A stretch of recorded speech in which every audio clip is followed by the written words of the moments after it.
Anybody want to go fishing with Jesus? Dropping the line. There's money in his mouth. Okay. All right, friends. Well, here we go. I just want to make a few small observations this morning from the gospel that we have. First, this.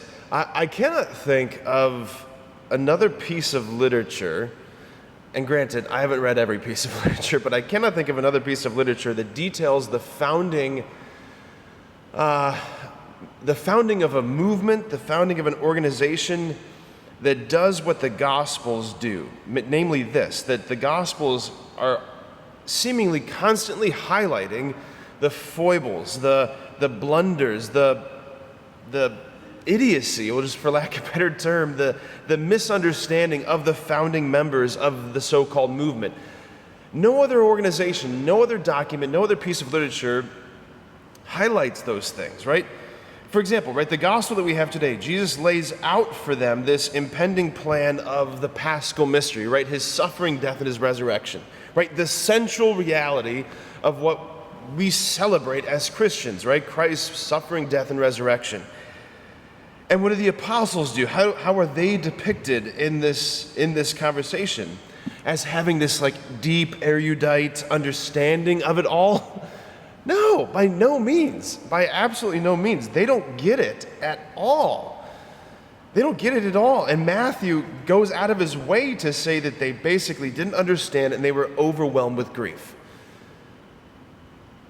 They didn't understand and they were overwhelmed with grief. Textual critics, scholars, they point to this. They point to this highlighting of embarrassing qualities as part of the proof, right? As part of the veracity of the gospel accounts. Like these are not fabricated stories they're not fabricated stories that get polished by later generations. No, they're true accounts laying out how things were. I think that's extraordinary. So I just want to take one step a little bit deeper into this very line that we have from Matthew's gospel. We hear this from Jesus, right? The Son of Man is to be handed over to men, and they will kill him, and he will be raised on the third day. And they were overwhelmed with grief, Matthew says. Here's the thing. To be overwhelmed with grief at this news is to misunderstand what the resurrection is. Like if you're listening to Jesus explain what the resurrection is, like I'm going to suffer, I'm going to die, I'm going to rise, and your response is grief, you have misunderstood what he means by resurrection. Grief cannot be the response to resurrection. And I think it's this, that oftentimes we also misunderstand what is meant by resurrection. I'll put it this way, and I love this from the Catechism. The Catechism says that nowhere does the Christian faith meet at greater resistance historically than on the bodily resurrection. The Catechism says, how can these bodies of ours, so clearly mortal, be raised to glory?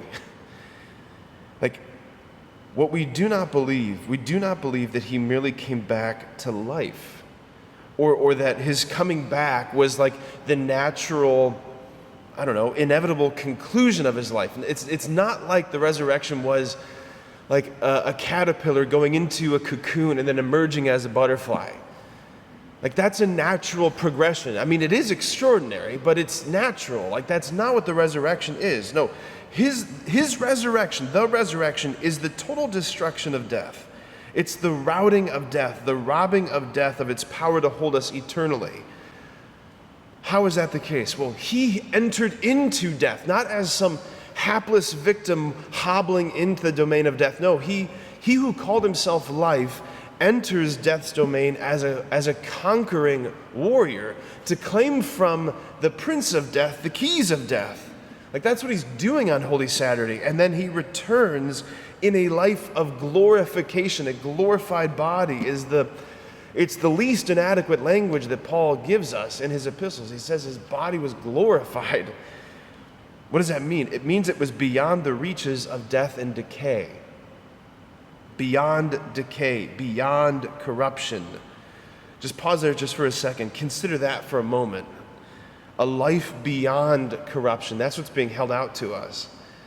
Like everything around us, every single thing around us, even seemingly permanent things, mountain ranges, Hoover Dam, even seemingly permanent things, they're not really permanent.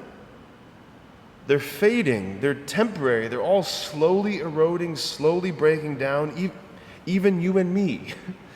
Slowly eroding, slowly breaking down, right?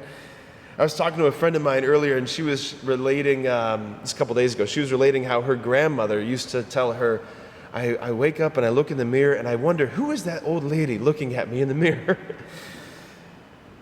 Like multi-billion-dollar cosmetic industries, right? Like they're all aimed at helping us run away from the signs of aging, the signs of decay, the signs of death. And things, we don't want to look at that. We don't want to think about it, but it's real. And the reality is that nothing lasts. All beauty, all goodness, all life, it fades and it ends when it passes through that doorway of death. But on the other side, like if we attach our humanity to Jesus through grace, through the sacraments, like he will bring us to his resurrected life. And what is that? It's a life of unfading beauty, a life of unending life, unfading goodness, where it just lasts and gets deeper and richer for eternity. Right? Paul says that Jesus is the first fruits of the resurrection. If he's the first fruits, that means there's a vast harvest that's coming. And that's meant to be you and me. That's meant to be you and me. Amen.